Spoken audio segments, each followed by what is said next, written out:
მოგესალმებით, დავიწყოთ ბიზნეს ინსაიდერი, კვლავ რა თქმა უნდა ეკონომიკისა და ბიზნესის მნიშვნელოვანი საკითხების მიმოხილვით, თუმცა დღეს კიდევ უფრო დეტალურად გვინდა ვისაუბროთ ერთი კონკრეტული მიმართულებით, ICT სექტორი, საინფორმაციო საკომუნიკაციო სექტორის მიმართულება საქართველოში და განვითარების ტენდენციები ცხადია ამ კუთხით თუ სად ვართ, ვინაიდან ჩვენ გქონდა საშუალება წინა გადაცემებშიც გვესაუბრა ICT სექტორის როლზე ეკონომიკური ზრდის კუთხით. პირველ რიგში უნდა აღინიშნოს საქართველოს გამორჩევად მაღალი ეკონომიკური ზრდა კიდევ ერთხელ როგორც გასულ წლის განმავლობაში ისე მიმდინარე პერიოდის მაჩვენებლებიდან გამომდინარე, თუმცა მაღალი ზრდის პარალელურად ცხადია ყოველთვის დაისმის კითხვა და ჩდება კითხვა თუ რომელი სექტორებია ის სექტორები, სადაც საქართველოს აქვს მაღალი ეკონომიკური ზრდის მაჩვენებელი და რომელია ის მიმართულებები, სადაც თქვათ ეს მაჩვენებელი ფიქსირდება ისევე როგორც ჩვენ ყოველთვის ვაკვირდებით და ყოველთვის უყურებთ მაგალითად საქართველოში საშუალო ხელფასის მაჩვენებლებს ამის შესახებ ჩვენ არაერთხელ გვისაუბრია შემოსავლების და ხელფასის მაჩვენებლებს და შემოსავლების მაჩვენებლებს როგორც ბიზნეს სექტორში ისე არასამეწარმეო სექტორში და ცხადია ვახდენთ გარკვეული ტიპის შედარებებს, მაგრამ ICT სექტორი და IT მიმართულება განსაკუთრებით უნდა აღინიშნოს, რომ უფრო მეტად გამორჩეულია ქვეყანაში ამ კუთხით, ჩვენ ხედავთ გაცილებით უფრო მაღალ მაჩვენებლებს შეიძლება ასე ვთქვას ამ სექტორიდან გამომდინარე. თუმცა რამოდენიმე მნიშვნელოვანი ტენდენცია ამ კუთხით, რომელსაც ცხადია ჩვენ ვეცდებით რომ კიდევ უფრო დეტალურად მიმოვხილოთ ეს ნაწილი, ცხადია ჩვენ ამ ყველაფერს გავავლით ჩვენ სტუმართან ერთად, თუმცა ვიდრე სტუმართან ერთად ვისაუბრებთ, მანამდე გავაკეთოთ გარკვეული ტიპის მიმოხილვა ციფრებზე, რომელზეც ჩვენ კიდევ ერთხელ გვქონდა აქცენტი გაკეთებული რამოდენიმე გადაცემის წინ, სექტორის ანალიზი ამ შემთხვევაში გვინდა შემოგთავაზოთ კვლავ უმნიშვნელოვანესი ანალიტიკური ორგანიზაციის გალთენთაგართის მონაცემებზე დაყრდნობით, თუ შეიძლება პირველი დიაგრამა, სადაც შევხედავთ ჩვენ ვითარება საქართველოს კლიენტთა და პროდუქტის ზრდის ტენდენციასთან დაკავშირებით და აქვე კლიენტთა და პროდუქტის ზრდასთან ერთად მინდა შევხედოთ უბრალოდ ზრდის მაჩვენებელს, რომელიც უკვე ICT სექტორის რეალურ ზრდას შეეხება და თუ ჩვენ შევხედავთ ამ შემთხვევაში 2025 წლის 9 თვის მაჩვენებლებია მოყვანილი რელევანტური შედარებისთვის, ძალიან ესეთი მნიშვნელოვანი ცვლილება ამ კუთხით არ გვაქვს. ამ კუთხით თუ შევხედავთ უბრალოდ შედარების ნაწილში ცვლილება არ გვაქვს, თუ შევხედავთ აი ამ შედარების ტრენდს, რომელიც გვაქვს, ანუ ICT სექტორის და კლიენტთა პროდუქტის ზრდის ნაწილს, ხედავთ ამ შემთხვევაში თუ რამდენად მაღალია ICT სექტორის მაჩვენებელი ამ კუთხით. ანუ საერთოდ ზრდაში, მაღალი ეკონომიკური ზრდის ნაწილში და პროპორციულად თუ როგორ იზრდება ICT სექტორის წილი. ცხადია, ეს ყველაფერი აჩვენებს დინამიკას, ასე ვთქვათ, ამ ნაწილში, ვინაიდან სექტორი სულაც არ იყო ამ დინამიკით გამორჩეული წლების წინ, თუმცა საქართველოს მთავრობის მხრიდან განხორციელებულმა მთელმა რიგმა ქმედებებმა, რეფორმებმა სექტორის მიმზიდველობის გაძლიერების მიმართულებით ჩვენ მიგვიყვანა სწორედ ამ შედეგებამდე, რომელიც გვაქვს. ცხადია, ჩვენ ამ ნაწილზე ვისაუბრებთ თუ რა იყო ის ნაბიჯები და სად ვართ ამ კუთხით, ანუ ამ შემთხვევაში როგორ ვფიქრობთ ტენდენციების შემდგომ გაგრძელებას. თუმცა მანამდე კიდევ ერთი დიაგრამა, შემდგომი დიაგრამა, რომელიც გვაჩვენებს უკვე IT სერვისების ექსპორტს საქართველოში, IT სერვისების ნაწილში უკვე ექსპორტს საქართველოდან, ვინაიდან საინტერესოა თვითონ ამ კუთხით IT სერვისების მაჩვენებელი, ვინაიდან ძირითად შემთხვევაში ჩვენ ვსაუბრობთ რომ საქართველოში არსებული კომპანიები, მათ შორის ამ შემთხვევაში ჩვენ ვსაუბრობთ ფიზიკურ თუ იურიდიულ პირებზე, უპირატეს შემთხვევაში ემსახურებიან საზღვარგარეთ არსებულ კომპანიებს და მოდით შევხედოთ საქართველოს შემთხვევაში როგორი ვითარება გვაქვს ამ კუთხით. ჯერ პირველ რიგში მინდა შევხედოთ ექსპორტის დინამიკას. ხო, თუ დავაკვირდებით ახლა ექსპორტის დინამიკის ნაწილს, ჩვენ ვხედავთ წლების მაჩვენებელს და წლებთან დაკავშირებით აუცილებლად მინდა მივაქციოთ ყურადღება განსაკუთრებული ზრდის ნაწილს, 20-21 შემდგომ პერიოდს, აი ვხედავთ 22-ს, 23-24 წლის მაჩვენებელს და ვხედავთ ასევე 9 თვის უფრო რელევანტური შედარება რომ იყოს ამ კუთხით, 9 თვის მაჩვენებელს 2024 წლის და 2025 წლის, აი ვხედავთ აი ამ დინამიკის მაჩვენებელს და რა თქმა უნდა საექსპორტო მიმართულებები და ქვეყნები, რომელზეც ჩვენ შეიძლება ვისაუბროთ, ხედავთ საქართველოსთან ექსპორტი ამ კუთხით, ამ შემთხვევაში IT სერვისების ექსპორტი შეერთებული შტატები 26%, რომელიც ფიქსირდება როგორც ყველაზე მაღალი მაჩვენებელი ამ კუთხით, ანუ საქართველოში არსებული კომპანიები, ფიზიკური პირები, ამ სექტორში დასაქმებული ადამიანები ემსახურებიან სწორედ შეერთებულ შტატებში ყოფ რეგისტრირებულ ან მოქმედ კომპანიებს, ამ შემთხვევაში ფიზიკურად იქ მოქმედ კომპანიებს, შემდგომ ადგილზეა სწორედ გაერთიანებული სამეფო, მალტა, გერმანია, ნიდერლანდები ისრაელი, ბულგარეთი, შვეიცარია. ჩვენ ვხედავთ ასევე ძალიან მაღალ წის თუ ჩვენ კრებსითაც შევხედავთ ამ შემთხვევაში ევროკავშირის მაჩვენებლებს, ანუ ქვეყნებიდან გამომდინარე. დიახ, საქართველოს რჩება იმ მიმზიდველ ადგილად, იმ მიმზიდველ მართულებად, სადაც მოხერხდა, რომ კომპანიები შემოსულიყვნენ, ან ფიზიკური პირები შემოსულიყვნენ, საქართველოში ისინი დამაგრებულიყვნენ და საქართველოსდან ემუშავათ, ანუ საქართველოსდან გაეწიათ მათ საკუთარი მომსახურება სოფლიოს სხვადასხვა ქვეყნებისათვის, მათ შორის კიდევ ერთხელ ესეთი მნიშვნელოვანესი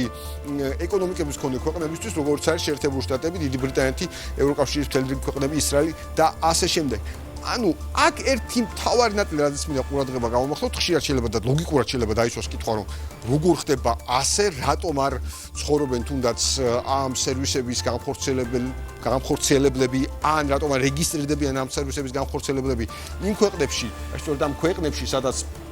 ამ შემთხვევაში ჩვენ ვახორციელებთ IT სერვისების ექსპორტს, რატომ არის ეს ასე? აქ არის ერთი მნიშვნელოვანი ნაწილი, რომ საქართველოს ამ კუთხით რჩება როგორც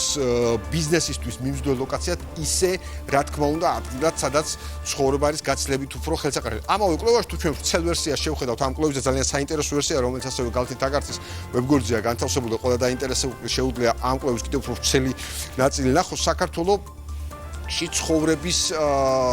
ხარჯები არის ერთ-ერთი უფრო დაბალი და ცხოვრების ხარჯები ამ შემთხვევაში ცხოვრების ხარჯებზე როცა ვსაუბრობთ, იგულისხმება ამ შემთხვევაში იმ სერვისების მიღების პროპორციულად ცხოვრების ხარჯები, რომელიც შეიძლება თუნდაც აი ამ ქვეყნებში, დასახლებულ ქვეყნებში იყოს წარმოდგენილი. კიდევ ერთი დიაგრამა, თუ შეიძლება ამ ნაწილს რომ შევხედოთ, მესამე დიაგრამა, აქ არის სწორედ საქართველოს ეკონომიკის სექტორების და მიხედვით, ცხადია ჩვენ ვისაუბრეთ ამ შემთხვევაში IT სექტორის მზარდ მაჩვენებელზე, თუმცა ცხადია, როცა ვსაუბრობთ რაიმე ტიპის მზარდობაზე, აუცილებელია აქვე აღინიშნოს შედარებითობა, ხო რელევანტურობა, ანუ რასთან შეწონით ვაკეთებთ ამ ნაწილს. თუ ჩვენ შევხედავთ სწორედ აი ამ მაჩვენებელს, ვხედავთ, რომ ICT-ის ნაწილი არის 8%-ზე მაღალი მაჩვენებელი და შეიძლება ითქვას კონკურენციაშია ისეთ მიმართულებებთან, როგორც არის უძრავი ქონება ამ შემთხვევაში ასწრებს მაგალითად ტრანსპორტის, განათლების, სოფლის მეურნეობის მიმართულებას ამ კუთხით, ეხლა ვაჭრობა არის გამორჩეული ამ ნაწილში. ვხედავთ წილობრივ მაჩვენებლებსაც მთლიანობაში, როცა ჩვენ ვსაუბრობთ ეკონომიკის სექტორების ჯამურ მაჩვენებლებზე. თუმცა ამ საკითხებზე და არა მხოლოდ ამ საკითხებზე, მე მინდა დღეს ვესაუბრო, მაგრამ ამ საკითხებში რაღაც გამორჩეულია ჩვენი სტუმარი, ბატონო ვაკო თურნავა, საქართველოს პარლამენტის წევრს მინდა ვთხოვო დღეს ჩვენთან საუბარი. მოგესალმებით ბატონო ვაკო, მადლობას გიხდით ბიზნეს ინსაიდერში მაესტროზე მომბრძანებისათვის. მოკლედ, როდესაც ICT სექტორის განვითარებაზე ვსაუბრობთ, თქვენთან მქონდა საშუალება სხვადასხვა პლატფორმებზე არაერთხელ გვესაუბრა ამ ნაწილზე და სულ მუდმივად გთხოვდით, რომ ყოველ შემდგომ ან ახალი კვლევის გამოქვეყნებაზე, ან ახალ დინამიკაზე კიდევ ერთხელ გაგველო და გვესაუბრა ამ საკითხზე. მთლიანობაში ჩვენ ნახეთ გარკვეული კვლევა, გალთინ თაგარცის მოწოდებული, მაგრამ ამავდროულად თქვენ ძალიან დეტალურად აკვირდებით არსებულ ვითარებას, თქვენთვის ერთ-ერთი ყველაზე უფრო ნაცნობი სფეროა, შეიძლება ასე ითქვას და რომ შევაფასოთ IT სექტორში მიმდინარე ტენდენციები, როგორ უყურებთ ვითარებას, მათ შორის ჩვენ დეტალურად არ გვესაუბრია მაგალითად თუნდაც დიფერენციაციაზე ხელფასთან დაკავშირებით ან დასაქმების უფრო კონკრეტულ მაჩვენებლებს. პირველ რიგში კიდევ ერთხელ მადლობა მოწვევისთვის. ძალიან მიხარია, რომ უკვე დღეს შემილია ერთი წლის თავზე ამ თემებზე საუბარი ისევ. რატო ხო დღეს ჩვენ ხედავთ, რომ ქვეყნის მშპ-ს შეადგინა 8% ზუსტად IT ტექნოლოგიებმა და ზუსტად იმას, რასაც მე ვიძახდი შარშან, ზუსტად შარშან ამის 30% ნაკლები იყო, შევა კიდევ უფრო ნაკლებიც, ეს არის ზუსტად ის მიმართულება, რის გამოც ჩვენ მუშაობთ, განაპირობა ის ზრდა ბევრმა ფაქტორმა, არა მარტო დღევანდელმა სიტუაციამ, არამედ ზუსტად იმ პოლიტიკამ, რაც გავატარეთ. კერძოდ ძალიან კარგად იმუშავა ზუსტად იმ 5%-მა განაკვეთმა საშემოსავლოზე, რაზეც ჩვენ წლების წინ დავნერგეთ და სპეციალური შეღავათი, ხო? სპეციალური შეღავათი არის ზუსტად დღეს საქართველოში ოპერირებს 207-ზე მეტი საერთაშორისო კომპანია,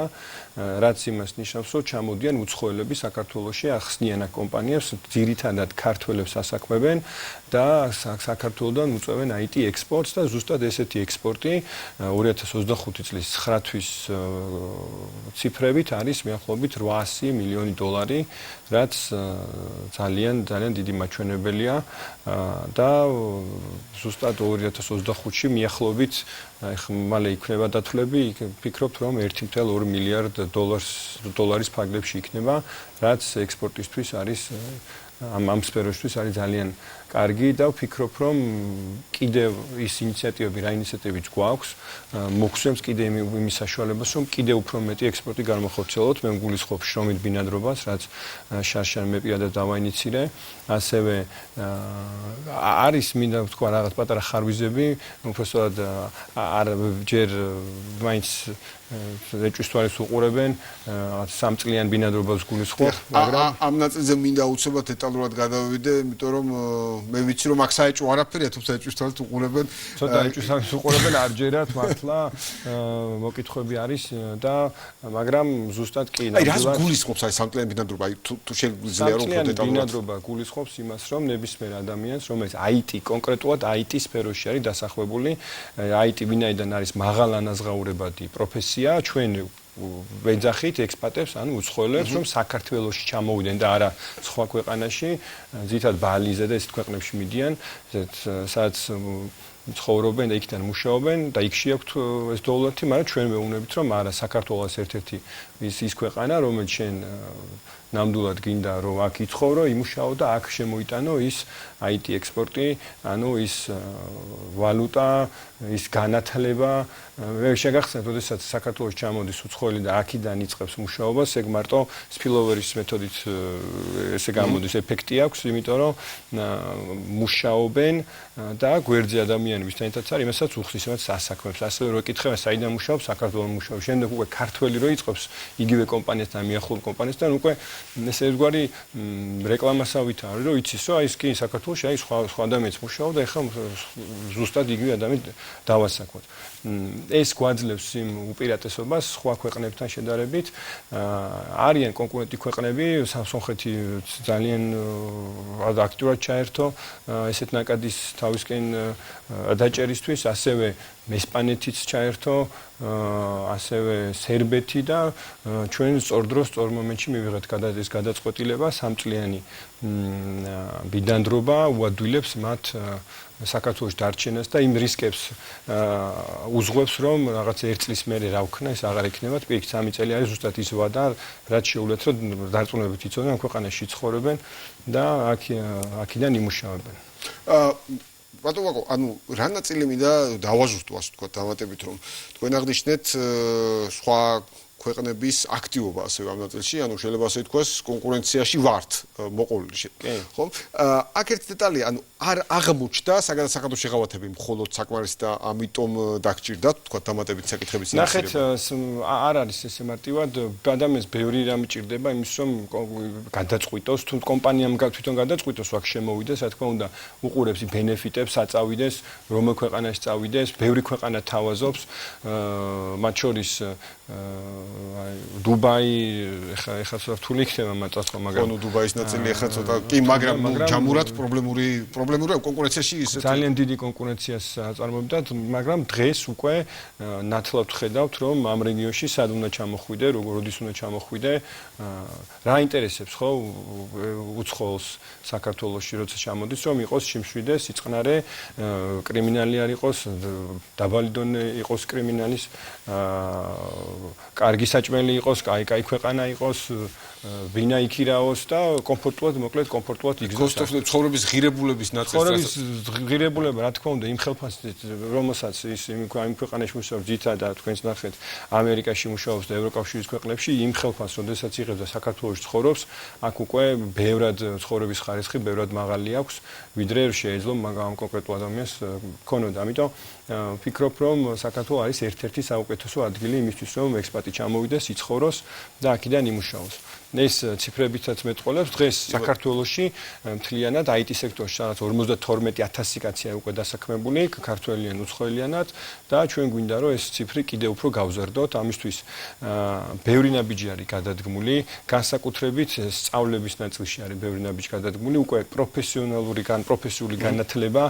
უკვე წინ წამოვიდა და უკვე აი ახალი რეფორმით მაგალითად უკვე სტუდენტებს შეეძლებათ რომ მაგალითად პროფსასწავლებელში ჩააბავდონ არა მხოლოდ უნივერსიტეტში და ისწავლონ IT მიმართულებით. ასევე მინდა ისიც უბრალოდ შევახსენოთ ჩვენს მაყურებელს რომ მერია აფინანსებს და ისწავლეთ და დასაქმნის პროგრამით ასაქმებს. სულ ცოტა ხნის წინ იყო სწორედ. ეხლა იყო ერთ-ერთი ბოლო პრეზენტაცია, მაგრამ ეს უკვე რამოდენიმე წელია გრძელდება და 15000 ბენეფიციარი ყავს ამ პროგრამას, რაც ძალიან კარგია და ძალიან მისასალმებელია, როდესაც ქვეყანა და მუნიციპალიტეტი ესე უდგას მოქალაქეებს გვერდში. ამიტომ ვისაც უნდა სწავლა, ასევე არის ერთ-ერთი საშუალება, რომ ისწავლოს, შევიდეს მერის საიტზე, იქ იპოვოს კონკრეტული კურსი, აირჩიოს და დარეგისტრდეს და აირჩიოს ის სასწავლებელი, სადაც უნდა ისწავლოს და სულ რაღაც 7-დან 12 თვემდე ამ პერიოდის სწავლის შემდეგ უკვე შეუძლია რომ ღირსეული ხელფასი ქონდეს. მინდა შეგახსენოთ რომ ზოგადად ICT სფეროში საშუალო ხელფასი არის 4500 ლარამდე რაც BPO-ებსაც მოიცავს აუთსორსინგ კომპანიებს, მაგრამ როდესაც ვსაუბრობთ კონკრეტულად ტექნოლოგიების კომპანიაზე, სადაც აი კოდს წერენ, AI-თან მუშაობენ, machine learning-ი ამ შემდეგ, მანდ უკვე სადღაც 7500 ლარზე არის საშუალო ხელფასი, რაც ნიშნავს, რომ ზოგს აქვს 15000, ზოგს 5000, მაგრამ საშუალო ხელფასი 7000 ლარია, რაც ქვეყანაში 3.5 ჯერ მეტია ვიდრე საშუალო ხელფასი. კი ბატონო 3.5 ჯერ მეტი მართლაც ესეთ მნიშვნელოვანი განსხვავება. ეხლა თქვენაც აღნიშნეთ განათლების ნაწილზე აუცილებლად მინდა დამატებით ჩაგეკითხოთ ამ ნაწილში, მათ შორის მერიის პროექტი აღნიშნეთ, მართლაც სამბერდავი პროექტი იყო, თქვენ ბრძანდებოდით და ასევე ვნახე ბატონი კახის გამოსვლა ამ ნაწილში ძალიან მაღალია, შემდგომ 15000 ვახსენე და ძალიან მაღალია პროცენტული მაჩვენებელი, თუ არ მეშლება 70-75%-ზე მეტი დასაქმდა და კონკრეტული მაგალითები იყო ამ ნაწილში. შემდგომ ძალიან კარგი გამოსვლა ჰქონდა საქართველოს ბიზნეს ასოციაციის პრეზიდენტს ასევე, რომელმაც სწორედ იმ საკითხზე გამახვილა ყურადღება, რომ ერთხელ მართლაც პარადოქსი გვაქვს, ხომ გარკვეულად ქვეყანაში, მაინც მიუხედავად კლების ტენდენციისა, უმუშევრობის მაჩვენებელი მაღალია, 3.9% ფიქსირდება, მაგრამ მეორე მხრივ ბიზნესის მთავარი პრობლემა კვლავ არის კვალიფიციური სამუშაო ძალაზე მოთხოვნა და კადრების დეფიციტი. ეს პროფესიულ განათლებაზე მეტი აქცენტირება. რამდენად დაახლოვებს ბიზნესის ზოგად ჭრილში, არ მხოლოდ IT-ის ჭრილში, რა თქმა უნდა, მაგრამ და IT-ის მიმართულებით. რამდენად დაახლოვებს ერთმანეთთან ამ შემთხვევაში ბიზნესის საჭიროებებს და საბამისად განათლებიდან მიწოდების ნაწილს კადრების. ნახეთ, იმისთვის რომ დასაქმდეს ადამიანი, რა თქმა უნდა, მაღალ ანაზღაურებად სამსახურებს გულისხმობ, მას ჭირდება განათლება. ხო, ეს განათლება შეიძლება მრავალმხრივ მიიღოს. დღევანდელ დღეს 21 საუკუნეში უკვე ყველანაირი რომ შეხვიდეთ MIT-ის ვებსაიტზე ან Harvard-ის ამ შემდეგ ყველანაირი ინფორმაცია აქვს, მაგრამ იმდენად ბევრი არის ინფორმაცია, რომ ძალიან რთულია და უჭირს სტუდენტს ან ადამიანს დაინტერესებულ პულსს არჩევს რამდენი რამე ისწავლოს. ანუ შესაბამისად ეს უნივერსიტეტები რეალურად არის უფრო guidelines, ანუ გეუბნება რა გააკეთო, როგორ გააკეთო, მიგითითებს, როგორ მე შეცვლონ აყვე. ამიტომ ზუსტად სწორი მიმართულება, როდესაც გაძლევს სასწავლებელს კოლეჯი იქნება უნივერსიტეტი თუ შენ ანუ ვიღაც მეგობარი, უკვე შენ იცი რისთვის იწყებ სად იწყებ მუშაობას. დღეს ვიცით რომ რა ტექნოლოგიები არის იმისთვის საჭირო რომ თქვენ მოეწყოთ სამსახურში. შესაბამისად ზუსტად ამას გულისხმობდა რომ თუ ჩვენ შევძლეთ სწორ მიმართულებით განსაზღვრას ის სამსახურეობრივი ნიშები რაც არის ძალიან ბევრი დაჩენილი შეგახსენებთ ევროპაში მიახლოებით 1 მილიონი პროგრამისტი აკლია ევროპელებს ამერიკაშიც ერთი მაგდენივე შესაბამისად ანუ დეფიციტური მიმართულება ანუ საერთოდ მე ხშირად მირეკამე ხოლმე და ხო ვერ მირჩევთ პროგრამისტია და აი ეს სად დაასახელეს და პირველი კითხვა არის რომ წარმოუდგენ რამეს მეუბნებით მე უსამსახურო ტექნოლოგიებში ადამიანი ვინც არის არ მინახავს და ნუ ბოლოს შემოსხვა რამე აღმოჩნდეს ადამიანი და ამიტომაც ვერ იპოვა სხვა პროფესიის ადამიანი აღმოჩნდეს და ამიტომ დღეს რეალურად რამდენიც იქნება ესეთი სიტუაცია რამდენიც ტექნოლოგიებში ადამიანი იქნება ჩართული იმდენ სამსახურს მოძებნის და ზუსტად აი ამ ნიშაზე საუბრობდნენ მანდ. ამიტომ კი ბატონო უნივერსიტეტი ასწავლის, კოლეჯების პროფესორ-სწავლებლებიც უკვე ჩართულები არიან ამ სფეროში, მერიაც არის ჩართული, ზოგადად მთელი ქვეყანა, სახელმწიფო არის ჩართული ამ თემაში და იმიტომაც არის შედეგი რაც გვაქვს რომ 8% არის უკვე ჩვენი მუშიპოს ექსპორტი. რეალურად არაფერი არ გადის ქვეყანიდან, მხოლოდ ეს ცოდნა გადის და აქედან ადამიანი მუშაობს, ეს არის მუშაობს აქ ხარჯავს იმ თანხას, რომელსაც იღებს ერთად. ხარჯავს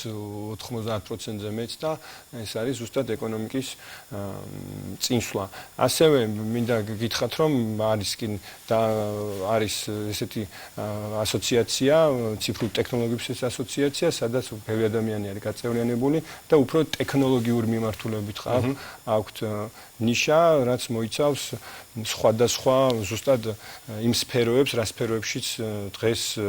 IT-ის ექსპორტში გვაქვს. ეს შემოიცით რამოდენიმე კომპანიაა, ხო? ეს არის ბევრი კომპანია გაერთიანებული, სადაც ძალიან ხშირად ვემუშავებით მას, მოაქვთ კონკრეტული მაგალითები, რა ჭირდებათ კონკრეტულ IT სფეროში, ICT სფეროში და ბევრი გვაქვს ამაზე ნამუშევარი. დიახ. კი, ჩვენი სტუმარიც იყო და დიახ. მათ ვემუშავებით ძალიან ხშირად და მან შედიან WASP-ების, ეს ვირტუალური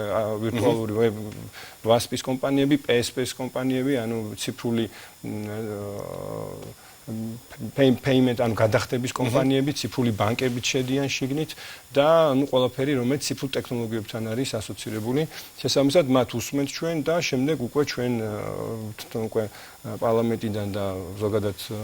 სახელმწიფოს მხრიდან ჩვენ გამოსავლებს თავაზობთ ერთ-ერთი მაგალითად ეროვნულმა ბანკმა ციფრული ლარის დადგენილებას გააკეთა, გამოაქვეყნა და რაც კიდევ ერთი დიდი სენსაცია იქნება, როდესაც დარწმუნებული ვარ ძალიან დიდი კომპანიები შემოვლენ საქართველოში და კიდევ უფრო გაზრდის საქართველოს როგორც ტექნოლოგიური ჰაბის წერტილს რუკაზე, ამიტომ აი დავალოდოთ ახალ მოვლენებს და ახალ კომპანიებს, რომელიც საერთაშორისო კომპანიებს, რომელიც საქართველოში შემოვლენ. კი ბატონო, მე დარწმუნებული ვარ, ესაც იქნება და ეროვნული ბანკი ახსენეთ, ეროვნული ბანკს ყოველთვის ახასიათებს სწორი, პრაგმატულად გაბედული ნაბიჯების გადადგმა, ამის ნაწილია სწორ ციფრული ლარის კონცეფციაც ნამდვილად. და თქვენ ახსენეთ ბიზნესთან თანამშრომლობა და ბიზნესთან დიალოგი, მართლაც ეს განსაკუთრებით მნიშვნელოვანია, მით უმეტეს თემატურ ასოციაციებს, თემატური და ძლიერი ასოციაციები, მე ბატონო თორნიკე ბრძანდებოდა ჩვენი სტუმარი, სხვა შორის ძალიან გახსნილი ასოციაციაა, ასევე მედიასთან სათანამშრომლოთ, რაც მნიშვნელოვანია მათი ინიციატივებს მუდმივად გაჟღერებაში და ძალიან კარგია, როცა ასოციაციურად თემატური ასოციაცია ხელისუფლებასთან მუშაობს და აინიცირებს გარკვეულ საკითხებს. და კარგია, რომ თქვენ შემდგომ მათი ინიციატივების მათ გაჟღერებულ უფრო აქტიურ მუშაობას კონკრეტულ მიმართულებებით, როგორც გითხარით, 4 სხვადასხვა მიმართულება არის და 4-ვე მიმართულებაში კონკრეტული მოთამაშეები, რომელიც არიან ბაზრის ლიდერები და არა მარტო ლიდერები, ვუსმენთ მათ და შესაბამის გამოსავლებს ვეუბნებით და ეს უკვე გადაგვაქვს ფურცელზე და მაგალითად ერთ-ერთი ძალიან კარგი ინიციატივა, რომელიც ზუსტად მათთან ერთად გაკეთდა, იყო მაგალითად ეროვნული ბანკის ერთ-ერთი დადგენილება, სადაც არა მარტო პარლამენტის დადგენილება, სადაც ყველა PSP-ს, ანუ Payment Service Provider-ის, ვისაც ლიცენზირებული არის ბანკებში, ექნებათ უფლება ეროვნულ ბანკში გახსნან ანგარიში. ეგ რას ნიშნავს, ხო? უკვე პირდაპირ შეუძლიათ, აი როგორც დღეს ხო არის IBAN-ი რაღაც, რომელიც ყველა ბანკს თავისი ანგარიშის ნომერი აქვს და ზუსტად ეგეთი ანგარიშის ნომერი ექნება. ეს არის სხვა ეტაპზე გადასვლა ქართული საფინანსო სექტორის, მაგალითად, ესეც მათთან ერთად მათთან რეკომენდაციით ერთად გავაკეთეთ. ასევე smart routing-ი რომელიც სულ მალე დაინერგება და მიცემს უფლებას ყველა თანასწორ უფლებაში პოსტების გატარების ინიციირება მოახდინოს მაგალითად და ბევრი სხვა მუშაობს როგორც გითხრათ ვასპზე, ჯელტის, ჯორჯიან ლარის, ქართული ლარის კრიპტო ციფრული ვერსია, ციფრული ვერსიის დადგენილება გამოვიდა, რაც ასევე მათთან ერთად ვიმუშავეთ და მე მგონი ძალიან კარგი და ნაყოფიერი შედეგები ექნება ამ ყველაფერს. კი ბატონო, დარწმუნებული ვარ ამ ნაწილშიც, ბატონო თორნიკეს მონდომებაშიც და აქტიურობაშიც სამკუთხით და აუცილებლად მინდა გითხოთ ასევე თქვენ ახსენეთ, რომ ბევრ საერთაშორისო კომპანიას კიდევ ვიხილავთ საქართველოში. ბევრ შემთხვევაში ორი კითხვა მინდა გავაერთიანო ამ ნაწილში, შეგვიძლია ნაწილი ჩავშალოთ. პირველიც რომ ბევრი საერთაშორისო კომპანია რას ნიშნავს ქვეყნისთვის, ანუ ეს არსებული კომპანიებისთვის საფრთხეა თუ შესაძლებლობა და მეორე ასევე მინდა ვთქვა რომ როცა ვლაპარაკობთ ჩვენ IT residence ეგრეთ წოდებულზე ამ შემთხვევაში ბინადრობის ნებართვაზე ბევრი ამას შიშის თვალით უყურებს იმ კუთხითაც რომ ბევრი უცხოელი შემოვა და მე რა მოხდება თქო არის თუ არა ეს ადგილობრივი სამუშაო ძალისთვის პრობლემა ძალიან კარგი კითხვაა მადლობა ამისთვის ასევე და ისევ IT სფეროში სამუშაო ადგილის პრობლემა არ არის ეს არ არის რომ ერთ ადგილზე მოდის 10 ადამიანი და ვის აერჩევა არა პირიქით ეს არის 10 ადგილია და ერთი ადამიანი მუშაობს და პირიქით რაც მეტი ადამიანი იქნება მით მეც აიტანს ეს სექტორი პირველ რიგში მეორე არის ის რომ ის ადამიანები არის ისეთი ტექნოლოგიები რომელიც ჩვენ საქართველოს საერთოდ არ იციან ან არც მუშაობენ ძირითადად იყო ადრე სანამ 5%-იანი ანუ საერთაშორისო სტატუს კომპანიები შემოვიდოდნენ ძირითადად დამსაქმებელი იყო ორი ესენი იყვნენ ბანკები და ძირითადად ონლაინ კაზინოები და თვითონ სახელმწიფო და ზუსტად ეს სამი მოთამაშე რა ტექნოლოგიასაც ხმარობდნენ უნივერსიტეტში მარტო მაგას ასწავლიდნენ შესაბამისად, როდესაც სხვა უცხოელი კომპანიები შემოვიდნენ, ათობით და ასობით სხვა ტექნოლოგიებზე მომუშავე, ჩვენები არ იყვნენ მზად ამისთვის. შესაბამისად, დავიწყეთ ამაზე მუშაობა, განვითარდა, ბევრად წინ წავიდა, განვითარდა. ადრე თუ იყო 5000 კაცი ჩართული IT სექტორში, დღეს 52000 კაცია და სხვადასხვა ტექნოლოგიებზე მომუშავე ხალხი. ამიტომ მნიშვნელოვანია, რომ ეს ხალხი შემოვიდეს, იმიტომ რომ მათ ბევრი ცოდნა აქვს და ჩვენ ქართველთან დაილექოს ეს კომპანია, ეს ცოდნა და უფრო განვითარდეს და ასევე რეპუტაციული ნაწილი ძალიან მნიშვნელოვანია, როდესაც ადრე გვეკითხებოდნენ მე თვითონ სანამ წავიდოდი საჯარო სექტორში, დიდი IT კომპანია მქონდა, რომელიც 4 წლის წინ გავასხვისა ესპანურ კომპანიაზე, ზუსტად იქ გვეკითხებოდნენ, რომ აი რაღაცა საქართველოსდან პროგრამისტები არც ყავდათ გაგებული და დღეს ჩვეულებრივი მომენტია, როდესაც საქართველოსდან მუშაობენ. და ასევე მე სტრასბურგში ვიყავი და ბევრ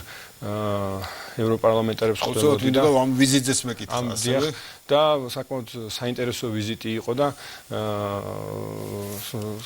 საკმაოდ ეს ნაყოფიერიც მე შემიძლია ვთქვა და სულ ეს პირდაპირ, როდესაც რაღაც ვესაუბრებოდი, პირდაპირ გავხსნიდი რუკას საქართველოს და აი ეს აპლიკაცია მქონდა ჩაწერილი, სადაც თვითმფრინავები ჩანს, სად მიფრინავენ და შეუწყელებდი და აი ზუსტად ვეუბნებოდი, რომ აი მითხარით, აბა ჩვენ რეგიონში რომელი ქვეყანას მიყავს სწორი პოლიტიკა და სად არის მშვიდობა, სად არის ეს კეთილდღეობა და რა ვითარდება და სად უნდა რომ აქეთა მაცხოვრებელს იცხოვროს, აბა ხელი დამიდე, საერთოდ პირდაპირადებდნენ საქართველოს. ანუ მე რა მინდა გითხრათ, რომ დღეს ჩვენ და არა მარტო ჩვენ, ყველა ქვეყანას თუ უნდა რომ განვითარდეს, ჭირდება გარდა იმისა, რომ რაღაც ნაკლები ტაქსი კონდეს, რა თუ ტყვია გავარდა, ერთი ადამიანი არ დარჩება. ვერანაირი კანონმდებლობა ამას ვერ უშველის. ამიტომ პირველ რიგში ჩემი აზრით ეს არის, რომ ზუსტად ის პოლიტიკა, რასაც ჩვენ და ჩვენი მთავრობა ატარებს, ეს არის სწორი მართალი და უბრალოდ ვეკითხებოდი, ამაში სხვა გზა მითხარი, რა შეიძლება იყოს თქო და მან დავამთავრებდით ხოლმე საუბარი. ბუნებრივია, შეუძლებელია ვერც ერთი კანონმდებლობა და სხვა შორის დუბაი ვახსენეთ დასაწყისში, რომელიც გამორჩეული იყო ამ კუთხით, მაგრამ ვერ ვიტყვი მცირე, როგორც კი турბულენცია ამ კუთხით იყო, გულისხმობ სწორედ საომარ ვითარებებს, ჩვენ ვსაუბრობთ, ვეცნობით საერთაშორისო პრესას, ლაპარაკია დღეში ასეულობით მილიონის დანაკარგებზე ამ შემთხვევაში. საინტერესო ტენდენცია არის, როდესაც რუსეთ-უკრაინის ომი დაიწყო, ძალიან ბევრი ექსპატი ჩამოვიდა საქართველოში და მერე უკვე რაღაცნაირად უფრო კიდევ უფრო მაღალი შემოსავალი ვისაც ჰქონდა დუბაიში წავიდა, კიდევ უფრო რაღაცა სხვა ქვეყანაში ისეთ ქვეყნებში და ბოლოს რაღაც ვაის გავეყარე, ვუს შევეყარე. საბოლოოდ ისევ საქართველოში უნდა შემოსვლა და ეხა კიდევ ასევე სხვადასხვა საერთაშორისო კომპანიებს, რომელიც ფიქრობდა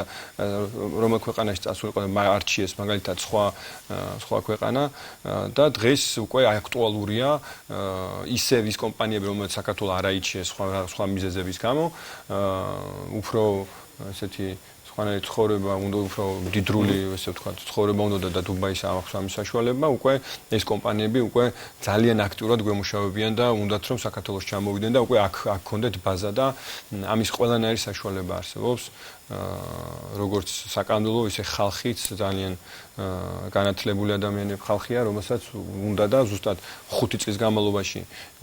5000 კაციდან 52000 IT სპეციალისტი ყავს, რაც მაგას მიუთითებს. ბატონო მაკოფ, ძალიან დიდი მადლობა მინდა გადაგიხადოთ კიდევ ერთხელ, ასევე მადლობა მინდა გადაგიხადოთ იმ ინიციატივებისთვის, რომელსაც მუდმივად ამ მიმართულებით და არ მხოლოდ ამ მიმართულებით აჟღერებთ თქვენ საკმაოდ აქტიურად და მე კიდევ ერთხელ ჩემხიდან ხაზს გავუსვა აუცილებლად, რომ ვერანაირი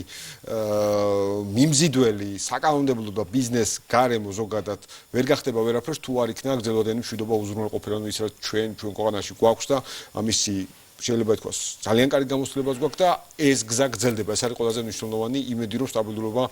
მუდმივად იქნება ამ კუთხით. მადლობა თქვენს, თქვენ მაყურებელსაც მინდა მადლობა გადავხადო, ასევე მე ყოველთვის მზად ვარ თუ რამე სხვა ინიციატივები არის იმისთვის რომ ზუსტად ჩვენი სფერაშიც მე კარგად ვერ ყვე უფრო გამვითარდეს წინ შეუძლიათ ამ კონტაქტონ და ან ასოციაციის გავლით ან პირადად და აუცილებლად თუ რაღაც reasonable ნორმალური აზრია მე დარწმუნებული რომ შევძლებთ ამის რეალიზებას. კი ბატონო, დარწმუნებული თქვენ ძალიან ღია ხართ მედიასთან სათანამშრომლოდ, მე ნამდვილად შემიძლია ეს თქვა ყოველთვის ღია დისკუსიაში იქნება ეს კიდევ ერთხელ მედია ნაწილი თუ საჯარო დისკუსიაში თუ ფორუმის ფორმატში თუ ასე შემდეგ ყოველთვის ძალიან კარგი კომუნიკაცია აქვს თქვენთან და მადლობა ამისათვის. დღეს ბიზნეს ინსაიდერი ამით დასრულებულია ეკონომიკისა და ბიზნესის ყველა მთავარ სიახლეს რა თქმა უნდა თქვენ შეგიძლიათ გაესწროთ ვებგვერდზე ბიზნეს ინსაიდერ.gr მეტრად სულად ხვალამდე გემშვიდობებით.